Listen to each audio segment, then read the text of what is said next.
Hello and welcome to Speaking Spirit, where we talk about all things spiritual. Your host, John Moore, is a shamanic practitioner and spiritual teacher. And now, here's John.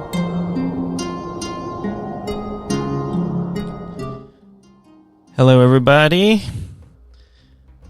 I hope everybody's doing well. I hope this finds you safe and happy and healthy and loved and all of those things. You are loved.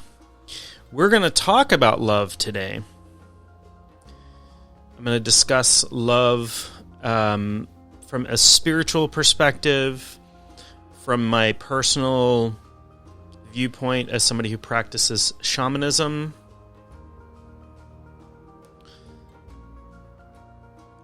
But I hope everybody is doing really well, because I love you. So one of the things, if you've listened to this podcast before, is that I usually define my terms. So when I'm talking about something, when I'm talking about spirit, I'll define what I mean by that. Or, any other thing that I'm really focused on, I'm gonna define what I mean, because language is imprecise, and we all might have a different idea when I use a word like love or spirit, what that means. And I, will say this every time, but I'm not trying to supplant your definitions of things. If my definition of something differs from yours, then that's great. But I'm going to spend a while today talking about love, the word love. What does the word love mean? Now, it's a little bit of a challenge in English, because we have this one word that we use for all kinds of things, right? Like I say, I love my girlfriend. I love my children. I love cheeseburgers. I love jazz music. They're all different things, at least slightly differently. I don't have romantic love for a cheeseburger. Some people may, and that's fine. I don't shame, but that's not what I'm talking about. So we use it often as a really extreme form of like. I don't like cheeseburgers. I love cheeseburgers, right?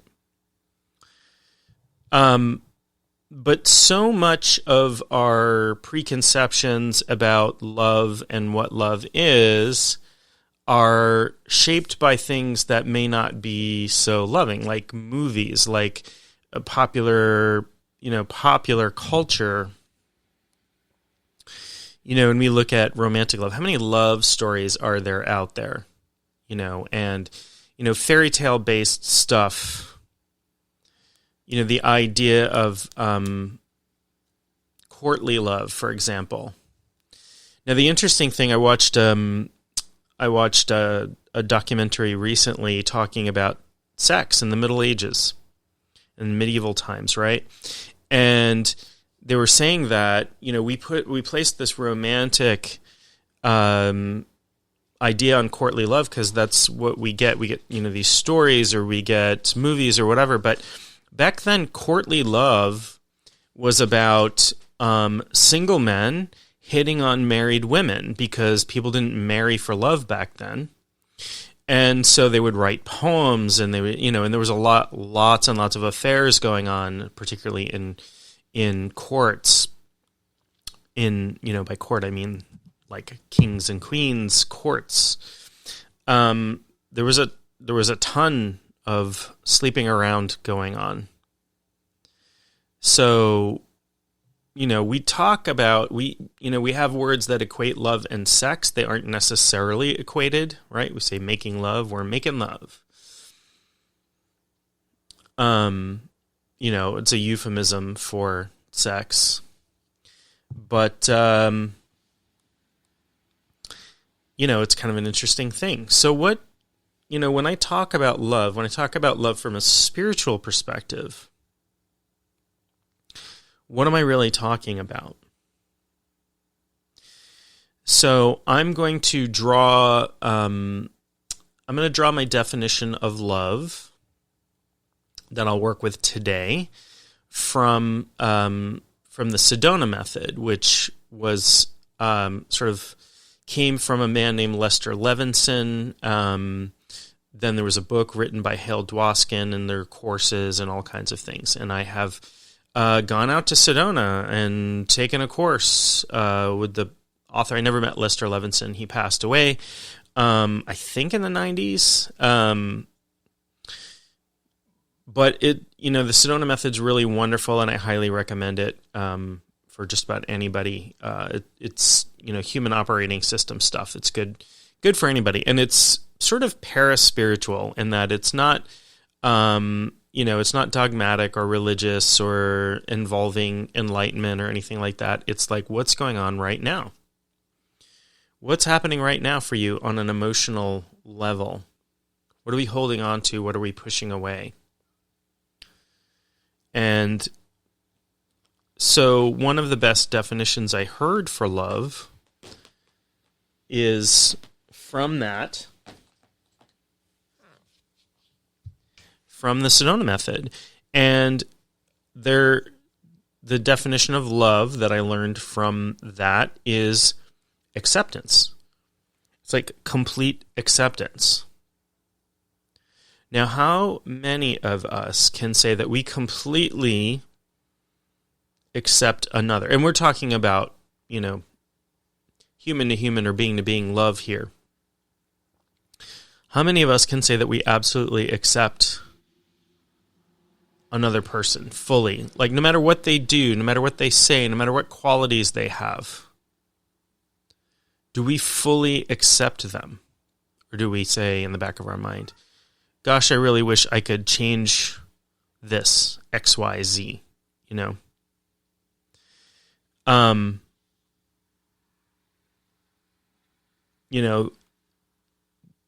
wanting to change somebody, wanting control over somebody, that's not love.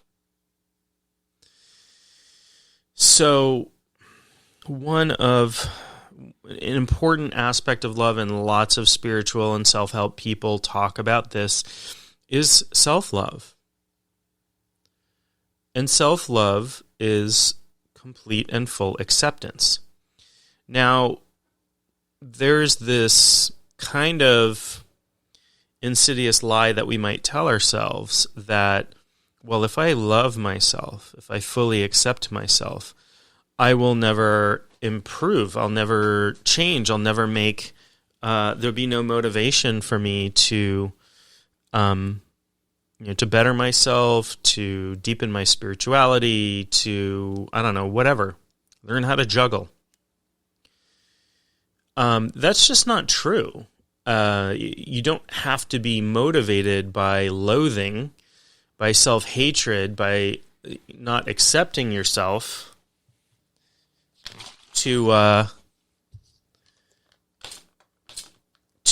sorry, just making a little noise there. You don't have to be motivated by self-hatred, self-loathing, not accepting yourself, being angry with yourself, beating yourself up. That doesn't have to be your motivation for doing things, for doing anything. And when you have self-acceptance, when you have self-love, what you get out of that is you get a sense of discrimination about your motivations for doing certain things, right? Now, how many of us would have dated the wrong person for so long, or been married to the wrong person for so long, or, taken a job we hated, or, done any of those things if we were just fully accepting of ourselves? Right? I need to do X to make myself feel good about myself. I need to be in a relationship. I need to have a certain job. I need to have a certain degree. I need to have a certain title. I need to have X to accept myself. Well, that's looking in the wrong direction. That's looking for external validation. This isn't to say that external validation isn't nice. It is. It is. It's nice when somebody loves you just for you. But when somebody loves you conditionally, right? You're in a relationship. I love you, but only when you pick up your socks. Well, that kind of means that, that means that the love is conditional, that there are parts of you that this person cannot love. They can't accept them. And this is not, again, we walk a fine line here. This is not to say that if there's something dissatisfactory in a relationship that you shouldn't talk about it, you shouldn't discuss it, you shouldn't try to, I don't like X, or I feel upset when X happens, is not the same as, well, I don't love you if you do X, right? This is also not to say that we have to be in a specific relationship to love somebody. So I can love somebody that I'm no longer in a relationship with because the relationship was unhealthy, but I don't have to reject the person at the core. And I'll get into that in a second.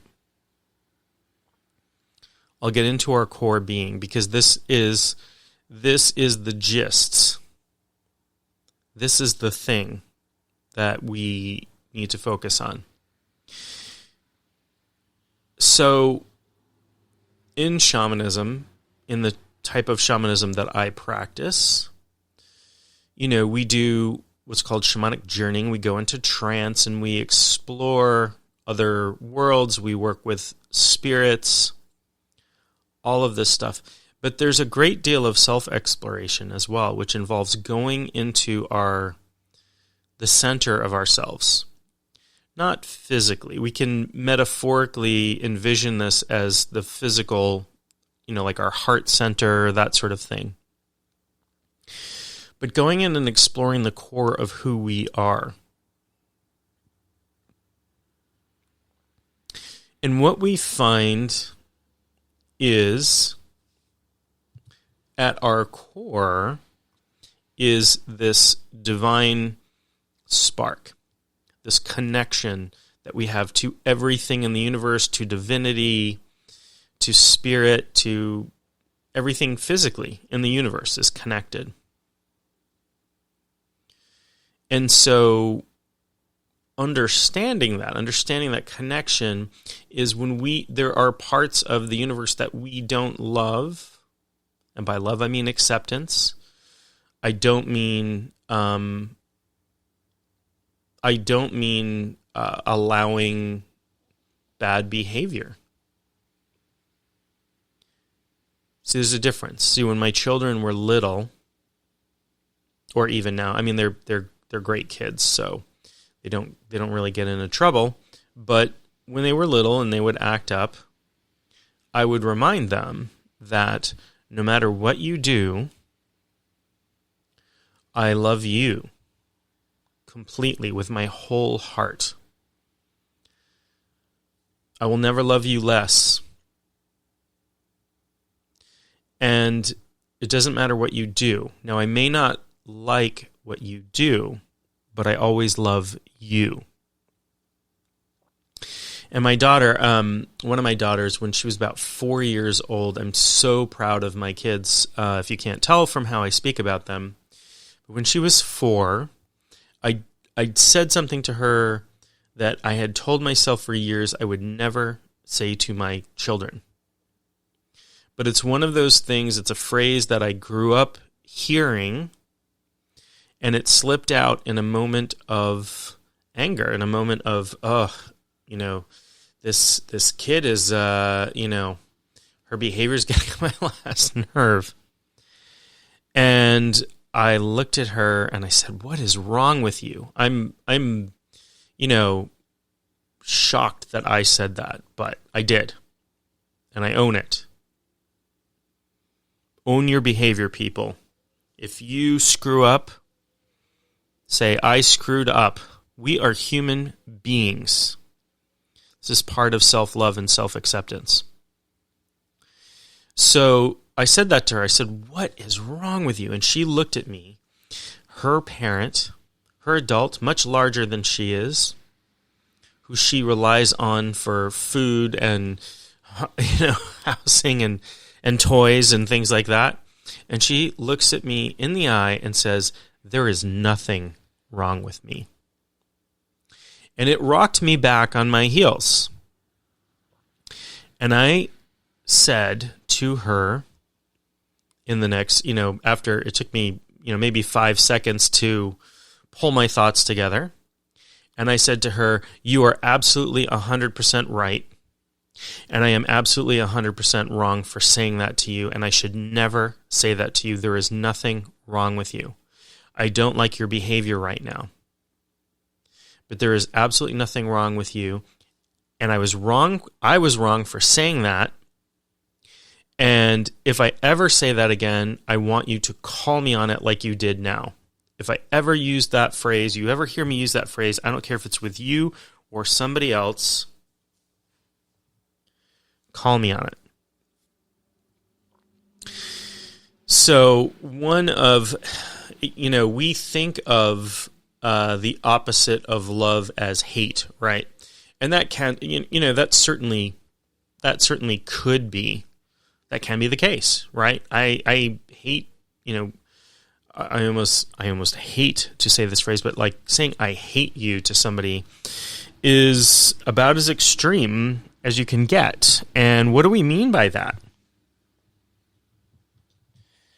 What do we mean when if we say, I don't know that I've ever used the phrase I hate you to somebody, maybe when I was a kid or something, but as an adult, I generally try not to use the word hate in regard to other people.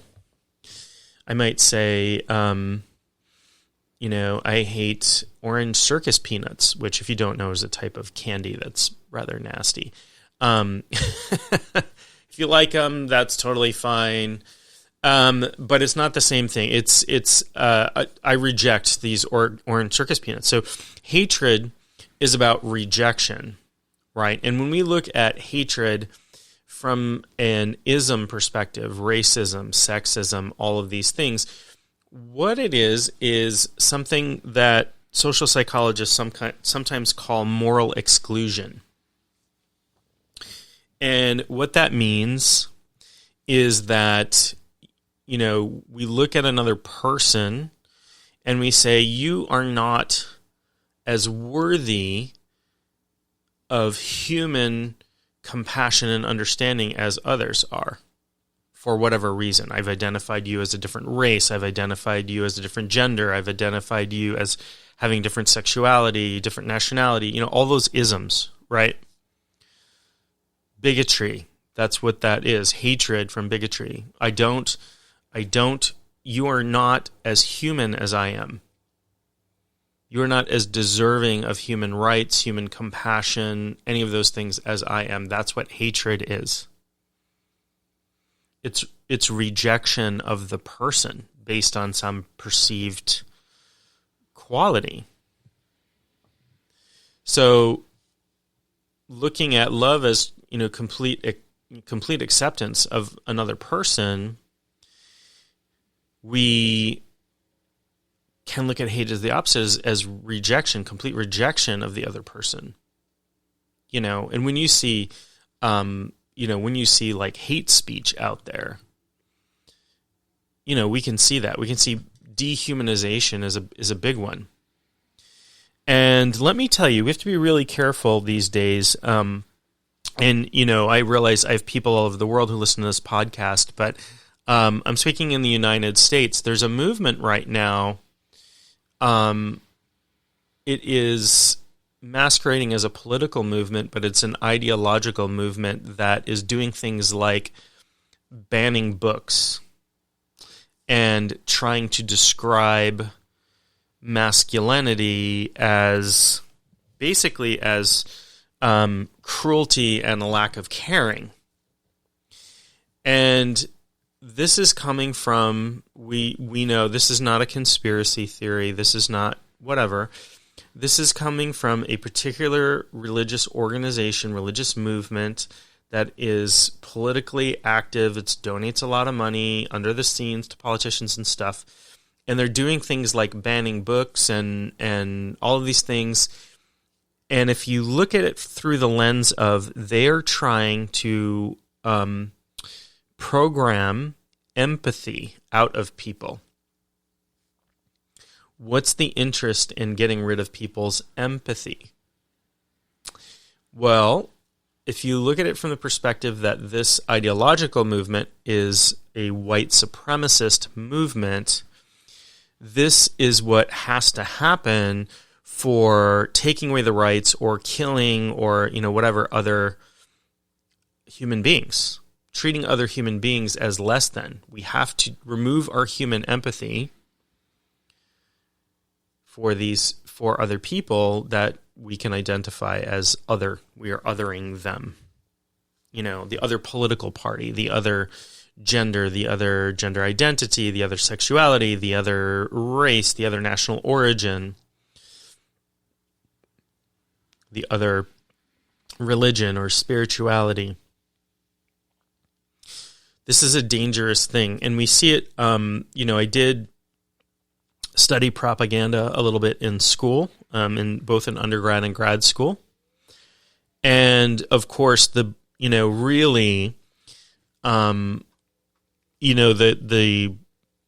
people who got propaganda right with some of the most horrible consequences were the Nazis in Germany, right? We know this. We know they had a minister of propaganda. And we got, during the war and after the war in World War II, we captured films from Germany. Now, there was propaganda happening in the United States, too. All nations have propaganda, particularly if they have to go to war, because they have to convince people, like, generally, we don't want to kill other people. So we have to convince people, and a lot of U.S. propaganda is very nationalist. It's very, we're the best, we're number one, whatever. But there's this sort of subtle thing of everybody who's not American is other. So what I saw from seeing some of these, pre-World War II and during World War II propaganda films when I was studying it in grad school is they would equate the Jews with rats. So they would show, what they considered a stereotypical Jewish person, right, with physical characteristics. They were like, this is the stereotypical Jewish person. And then they would immediately cut to a shot of rats, right? And then they would go back and then cut to a shot of rats and go back. And so they were creating this association with rats, right, with these animals that spread plague and were, just vermin, less than human, to be eradicated, to be exterminated for the good of the good people, right, that weren't rats. So they were dehumanizing, right? They were taking away people's concept of these are human beings. These are human beings just like you and I. Yeah, they have a different ethnic background, they have a different religious background, whatever, but they have the same types of hopes and fears. They love their family like we love our families. So we see this taking place in some of the political rhetoric that's happening, particularly in the United States. And I want to tell you that every time we see people, particularly in the U.S., talking about the global elite. If you hear that, you hear globalism, global elite, whatever. These are white supremacist dog whistles for Jews, basically. Neo-Nazi talking points. You hear globalism, New World Order. This is all part of this anti-Jewish conspiracy theory goes hand in hand with what they call the Great White Replacement theory, which is, that the bad people, whoever they happen to be targeting, the other political party, whatever, want to replace white people and make them the minority, and we white people are so persecuted and XYZ. It's all a part of this. It's all a part of maintaining ethnic power. It's all a part of spreading hatred by making a threat that doesn't exist. So pay attention to that stuff. Like, even if you think it's goofy conspiracy theory stuff, know that there are millions of people out there who don't. So this week, radio conspiracy theory talk show host Alex Jones lost close to $1 billion in a defamation lawsuit. And he defamed the families who lost children during the Sandy Hook school shooting. For years, he was claiming that they're actors, that they're fake, that their kids never existed, that they were part of some conspiracy. None of those things were true. But why were they awarded so much money, $900 and something million? Well, the reason is, and this is important because Alex Jones spreads this global elite white supremacist, even though he's not out there spouting absolute racist hatred, but what he's doing is he's talking using these code words, like globalist and global conspiracy of the elite and yada, yada, yada. This is white supremacist rhetoric, and the importance of him losing that much money is because he has millions of followers who's making hundreds of millions of dollars a year off his conspiracy-laden TV show and selling products on the air and all this stuff, and the end of the world is coming and you better stock up on whatever it is he's selling, and fat burning pills and just all kinds of crazy stuff. But we might look at this guy as crazy, but he's got a following of millions, tens of millions of people. And so these people who follow him believed him when he said the Sandy Hook school shooting, in which, I think it was something like 19 people died, most of them children, very young children. When he said these people are faking it, they're trying to manipulate you, they're trying to take your guns away, they're trying to take your rights away, whatever. The people who follow him believed him, a lot of them. Enough where these people have been harassed for over a decade. They've been shot at. All a part of furthering this essentially white supremacist agenda. And it can be hard to tie these things together. And again, this isn't a conspiracy theory. I'm not making this up, and this isn't coming from. This has been studied by groups that study hate movements.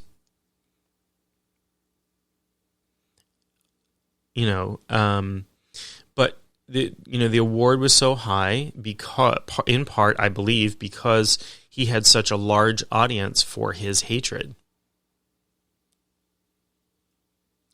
There's a lot of people out there these days who have realized that keeping people, for lack of a better term, dumb and afraid is profitable. And they use very strong manipulation tactics. And that is hatred. Hatred is dumb and scared, focused on a group. Some identifiable group of people, or made-up group of people, like a global elitist cabal running things behind the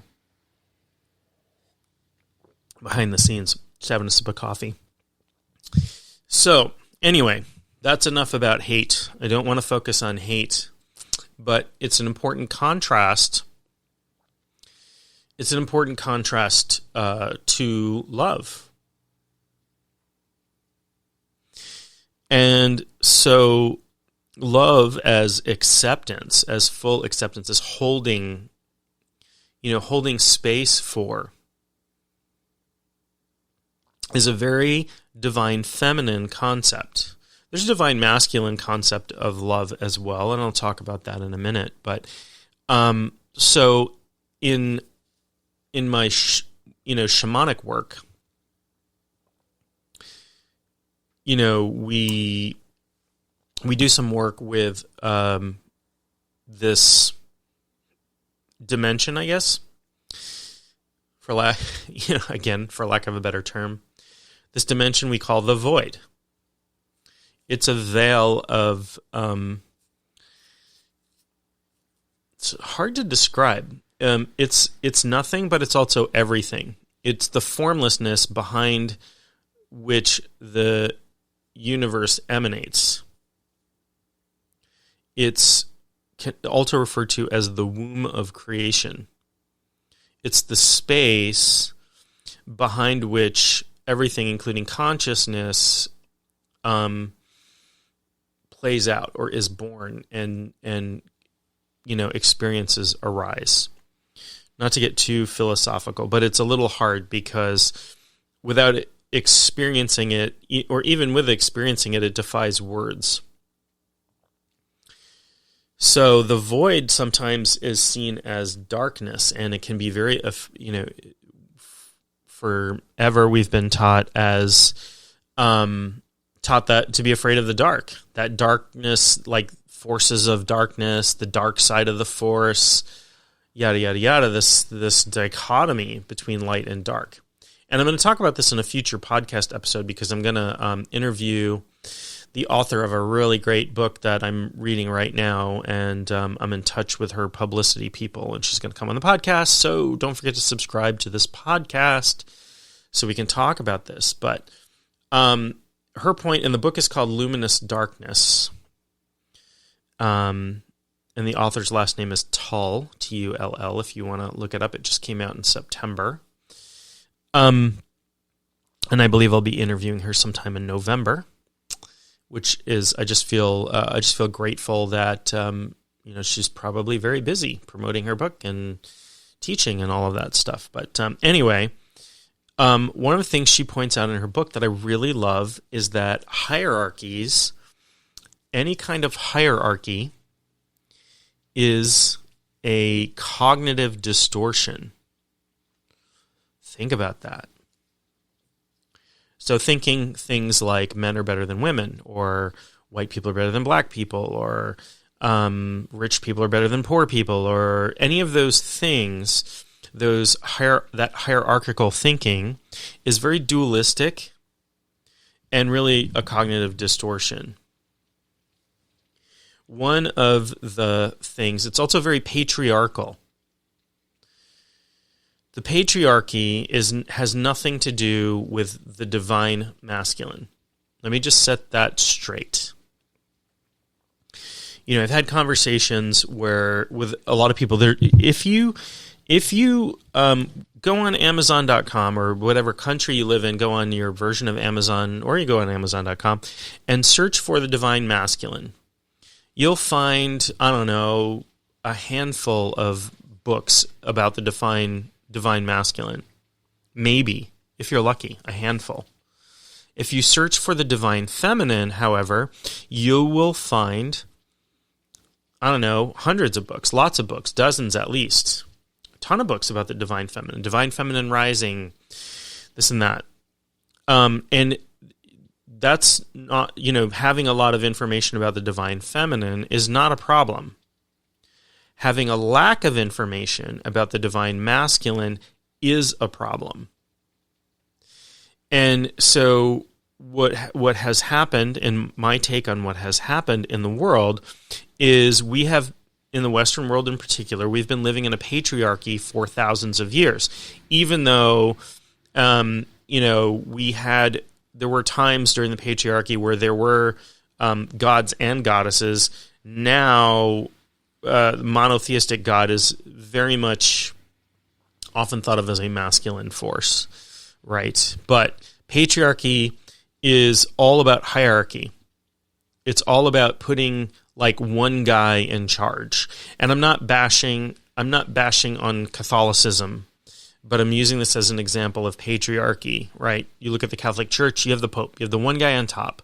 Below that, you have the cardinals and the bishops. Below that, you have the priests. Below that, you have the, right? So there's this huge hierarchy. That's patriarchy, and it comes out of Rome. It comes out of military orders, having, generals and lieutenants and centurions and whatever else they had for ranks in the Roman army. It comes out of military ranking. And, that was important when you were warlike, when you were taking over other countries. You had to be able to, issue orders and without judgment. That's how militaries work, generally speaking. You can't just have people doing whatever they want. They work in a giant hierarchy, and that is inherently patriarchal. Where more matriarchal systems are more egalitarian, less hierarchical. And so one of the reasons I love shamanism is that there's not really a hierarchy. Yes, I have a teacher who I go to or have gone to for classes and learning things, and who I can call upon sometimes when I have questions or issues and that sort of thing. But that's just because she knows, she has more experience. She's a couple decades older than I am, and has more experience and knows more things and has experienced more things. But she's not my boss. I don't have a boss. I am not the boss of my students. I tell them I'm a guide, not a guru. And as a shamanic practitioner, as somebody who works with people in a healing way, as well as somebody who's a teacher, I view myself as a servant. Not a servant to be ordered around, but a servant in that my job is to serve. My job is to teach. My job is to provide space for healing, guidance, help develop ceremony, which really frees me to do what's best for people.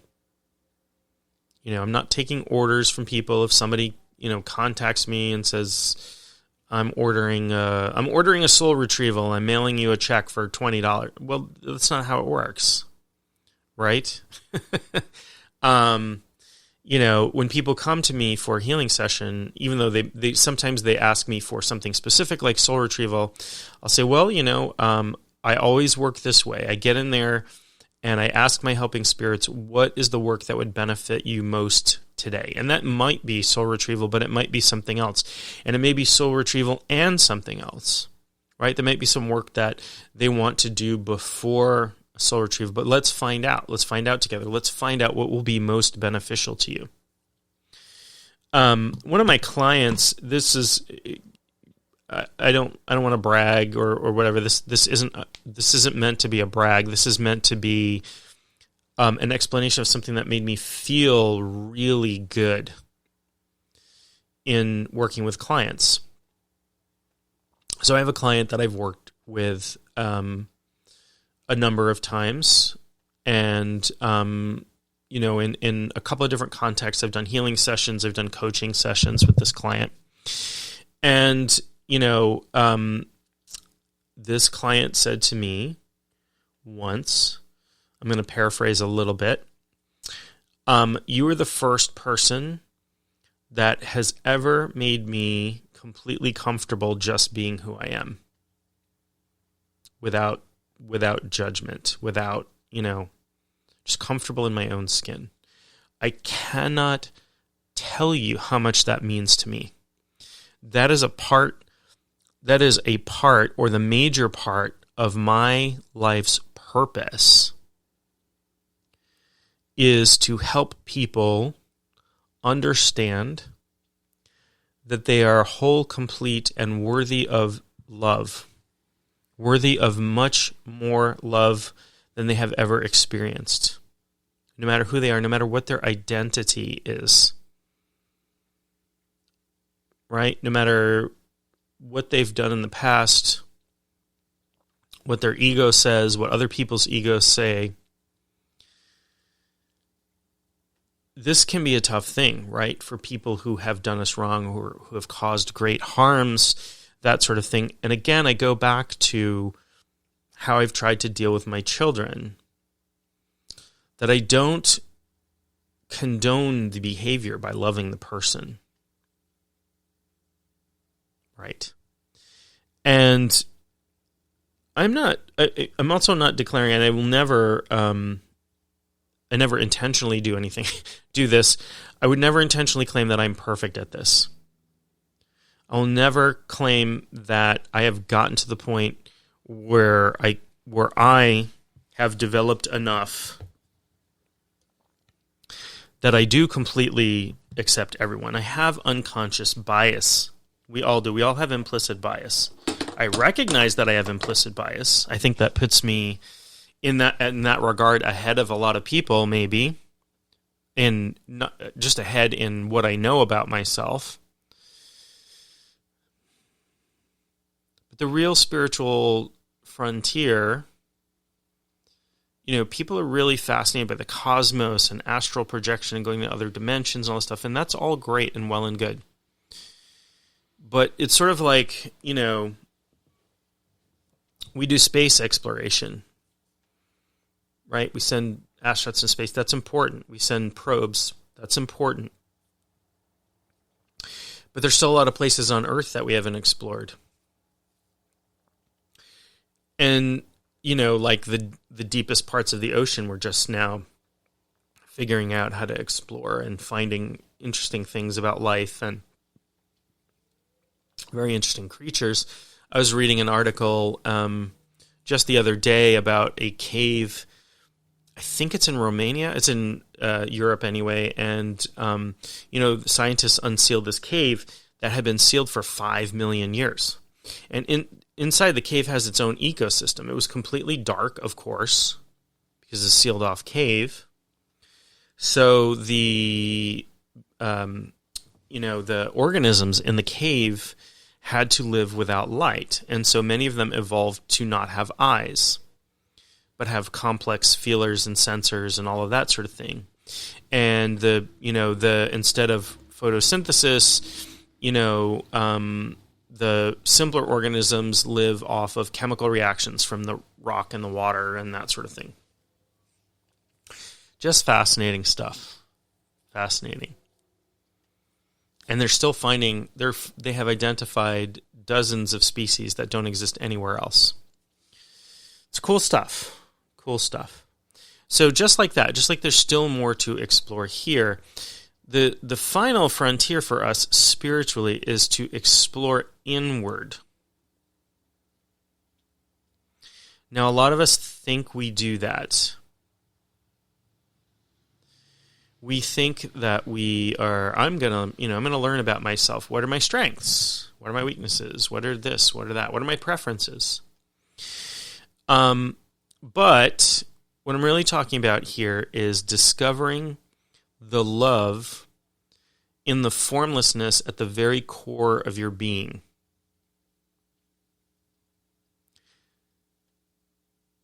At the very core of your being is formlessness, meaning, not your body, not even your mind. It's just a place where your thoughts arise. And your consciousness is what pays attention to those things. But it's this, out of this formlessness, we are little voids. We're little microcosms of the multiverse. Out of this void is where our experience arises, where our physicality arises, where our thoughts, our feelings arise. Yeah, physically we have a brain. I do not believe that the consciousness is wholly located in the brain. We can't explain the subjective experience of consciousness through describing, binary chemical interactions, as complex as they are. We still, consciousness is a problem for science. It's not a problem for spirituality, but it's a problem for science. At least right now it is. Lots of theories, really hard to... We start to get into philosophy. We start studying things like consciousness. But spiritually, as somebody who practices the art of the shaman, the whole universe is conscious. There's consciousness everywhere. Consciousness is what there is. And if we look at Hermetic philosophy, it talks about the one thing, and it talks about gnosis, becoming aware of us being a part of the one thing, right? And this is, what we might term enlightenment. Enlightenment's a word that carries a lot of baggage, a lot of preconceptions. I like the word gnosis. And gnosis is an interesting word. It means like knowledge, but this is experiential, non-dualistic knowledge of our, us being inseparable from, again, non-dualistic, inseparable from divinity, where we are not separate from all there is. We're not separate from source. Okay, there are lots of spiritual systems, from Hermetic philosophy to alchemy to Kabbalah and all kinds of stuff that describes things this way. A lot of forms of Buddhism talking about, form and formlessness being the same. So, the philosophy that I most closely associate with is that, in the formlessness, there is, the only thing there is consciousness. This is the one thing. And out of this one thing comes the many. That's what Taoism talks about, right? And that's, Hermetics talks about that, and Kabbalah talks about that. So there are all these various philosophies that talk about there's this thing that exists before anything else, right? In Taoism, that's the Tao. The Tao that can be seen is not the true Tao. The Tao that can be, described. It's beyond words. It's formlessness, pure consciousness. It's the source. Hard to grasp mentally a little bit. But underneath that all, because this formlessness, that is the ground out of which all experience arises, holds everything. It accepts everything. And this is what I think we mean underneath it all when we say God is love. And I would replace the word God here maybe with source, the one, the Tao, Yeah, we, in Western Abrahamic religions, we anthropomorphize God, right? God made man in his image, meaning that God is a dude with a beard who lives in the sky. The images we have of God are, pretty much based on images of Jupiter from classical art, right? A guy with a long white beard. Even the word deity, the word deity and the word Zeus and the word Jupiter all come from the same root word, or the root name, which is Proto-Indo-European Dies Pater, who was a god to the hunter-gatherers that were the Proto-Indo-European speaking people across Europe and Asia. And Dies Pater means the father of the morning sky, or I like to say sky daddy. So this is, we get very syncretistic when we build up our ideas about deity. Deity is often associated with the sky, right? Heaven is up there. So we have this, imagery, but, in previously, this God, this sky God, was not the only God. There were lots of gods, but it was also considered that there was a creator or a demiurge that created the physical universe. Now, the demiurge in a lot of Gnostic belief is the antithesis of God, basically, that the physical universe is a mistake, that this spiritual universe is really all that's real. I'm not sure I buy into that. I'm not sure I buy that the physical universe is a mistake or that it was planned out. But is there a consciousness that created everything? Instead of giving my opinion on that, what I'll say is that I experience consciousness permeating everything. And there is this sort of oversoul in Sanskrit that's called Brahman, right? That we might call God, or we might call source, or we might call, quote unquote, the universe. It's actually a multiverse. The source of all there is. That is consciousness. That's the best description of what we consider God that I can think of. And at its core, it's love, because it accepts everything. Everything exists. Nothing exists separately from it. It's difficult to conceptualize. That's why we anthropomorphize God. We turn God into a dude living in the sky, walking around on the clouds. A lot of our imagery comes from there. Comes from that. A lot of our imagery of deity comes from that. It's interesting because, in other systems, so the ancient Egyptians had, they had gods and goddesses that were more or less anthropomorphic, right? But they also had a source god, and they worshiped the disk of the sun sometimes, and, there were, obviously shifts in religion over time in Egypt and stuff, but, try to find non-anthropomorphic gods anywhere. Try to find a god that is, we can find beings, we can find holy beings, not usually referred to in the same way we refer to gods. We can find, sacred birds and sacred eagles and, this and that. But as human beings, we like to turn things into, make things like us, make things anthropomorphic.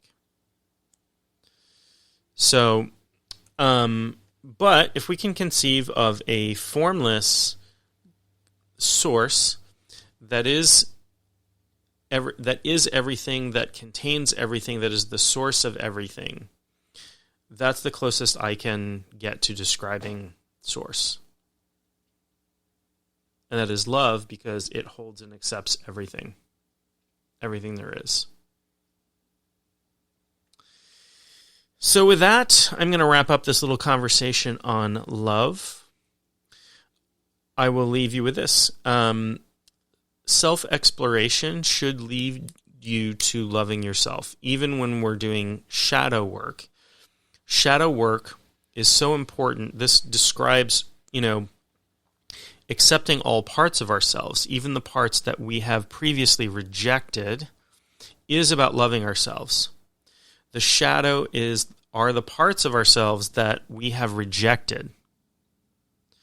So that is, doing shadow work is loving yourself. So that's important.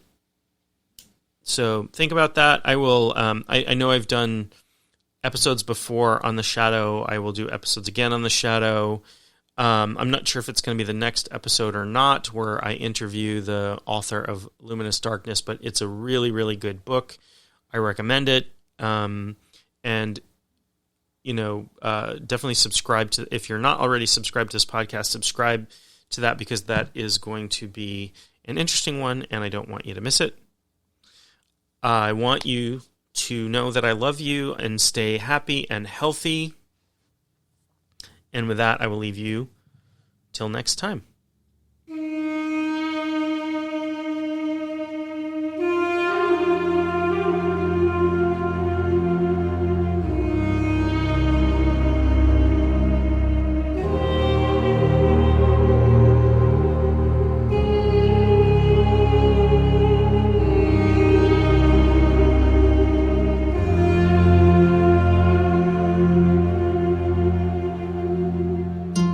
You have been listening to Speaking Spirit with your host, John Moore. For more info or to contact John, go to mainshaman.com. That's maineshaman.com.